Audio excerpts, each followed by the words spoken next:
Shalom Aleichem Rabotai. Mishnah Yomi continues in Bikkurim in the first parak, Mishnah Tes, Mishnah number 9. This is kind of a follow-up from yesterday's learning. Uminayin shu chayev b'achriyutan. How do we know he's chayev to bring a replacement Bikkurim? Recall yesterday if his Bikkurim was plundered or lost or nitma before it got to the Azara, he was chayev to replace it. So how do we know that? Until he brings it to Har Habayit. Though yesterday we really said in the Azara. So yesterday we said Azara, it's lavdavka. Even if it got to Har Habayit, it's considered as if it's brought to the temple. So at that point, he's no longer chayev if it gets lost or nitma there. So what's the source? Shenama reshit bikorei admatcha tavi beit Hashem elokecha. So this pasuk, the first of your fruits of your land bring to the house of Hashem, your God. Nelamed, this teaches, he's chayev to replace them if something happens before it gets to the Temple Mount itself.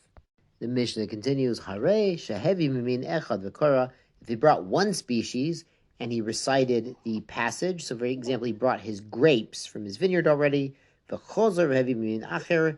then the same man went back and then he brought his olives to Har Habayit, and no Korah. He doesn't recite the passage a second time. Mishnah Yud. Ve'elu miviyin v'korim. These people bring their Bikkurim to the temple and they recite the passage, the vidui Bikkurim.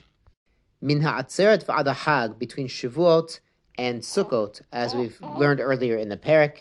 Mishivat Taminim, from the 7 species Eretz Yisrael is famous for, of course, wheat, barley, olives, grapes, pomegranates, dates, and figs. Miperot shebaharim, from fruits up on the hills, up on the mountains where they get plenty of sunlight. Mitzmarot shebamakim, from dates down in the valley where they get plenty of water. Though it's worth pointing out that earlier the Mishnah said that certain fruits that grow in the valley, they might not get enough water or enough sun being in the valley. So, you have to look at what grows well in which location to get the best.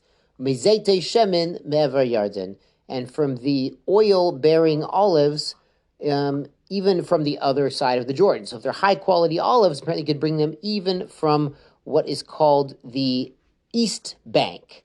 Now, not to get political, just to be geographical, you've heard of the West Bank a lot. That's the West Bank of the Jordan. But Eretz Yisrael used to also have the East Bank of the Jordan as well.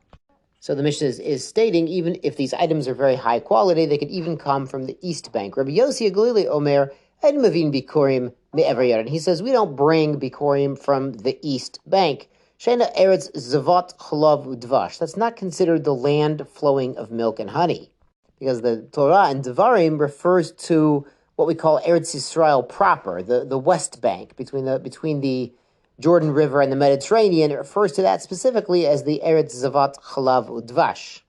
And just as an aside, that's not cow milk and honey made by bees, Rabbosai. It's davka, goat milk, and the dvash of tamarim. Shkoyach Rabbosai, tizku l'havi bikurim.